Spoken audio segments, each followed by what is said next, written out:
Varka is the Grand Master of the Knights of Favonius, one of the most anticipated characters of Genshin Impact. But is he worth pulling and building? Good morning everyone, and welcome back to my channel. Today I'll be going over his pull value, pre-farm materials, best builds and teams, as well as his investment and long-term value. Varka is a Hexerite DPS that wields two elements, Anemo and either Pyro, Electro, Cryo, or Hydro, depending on your team. However, his Pyro team is his best, so much so that he's commonly considered to be a Pyro DPS.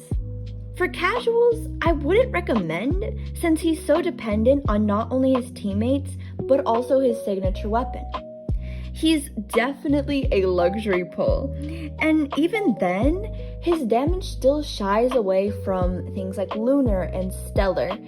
For collectors, he's a great pull if you already have a fleshed out roster, since he is such a luxury pull, and if you're willing to get his teammates and signature, then he'll definitely be a great addition, but definitely expect him to take some time to really shine. However, there is a couple of other Hexerite teams if you're wanting to go with those, including Lohin and Klee, as well as wheelchair compositions. However, do keep in mind that Lohin is in the exact same boat as Varka, with one small difference, and that is that he doesn't require his signature weapon, but he is very reliant on his teammates, just like Varka is. For meta pullers, since he isn't in the top 5 teams, I would recommend to skip, and even for his shield boss, it really just shields grouping, which is the specialty of Venti and Kazuha. And for any Hexerite check that you may need, Durin and Nicole are all that you really need on your account, and of course, Sucrose and Fischl are great team members that you will likely already have. Do keep in mind that despite how expensive he is, with Durin needed for pyro application, Nicole's shield needed so he doesn't die every 3 seconds, the damage boost needed from his weapon, he's a very fun DPS. And of course, pull for whoever you want. If you can clear what you want and you're having fun, that's all that really matters. Here's all his pre-farm mats, including his signature materials.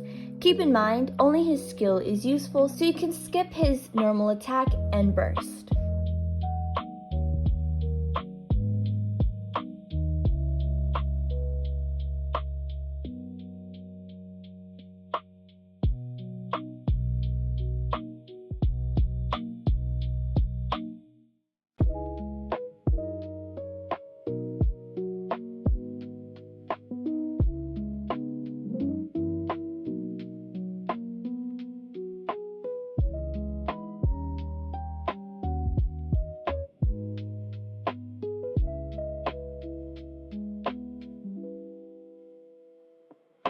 For his artifacts, his best in slot is a day card from Rising Winds. Aim for 2000 attack plus, because he scales off of his attack, 80% crit rate, and 200% crit damage.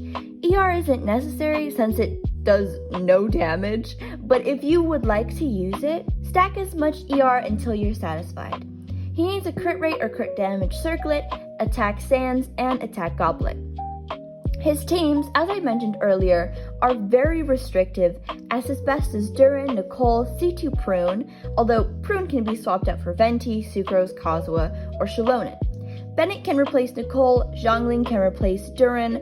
However, losing those teammates will result in a lot of his loss, not only in damage, but also in comfortability.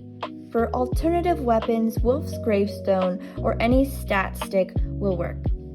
For his investment, his weapon is the most important, with his C1 and C2 making rotation smoother, although cons aren't particularly necessary, since they really just make him more comfortable to play instead of fixing a big problem with his kit.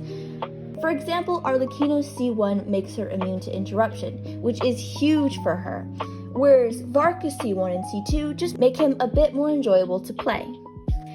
And additionally, those cons, C1 and C2, will also give a damage boost. For his long-term value, since he is a DPS, and so reliant on his team and weapons, he has very low long-term value, especially since he has less shield than other archetypes. Hopefully this video was able to answer any question you may have had. Subscribe for more and let me know your thoughts on Varka.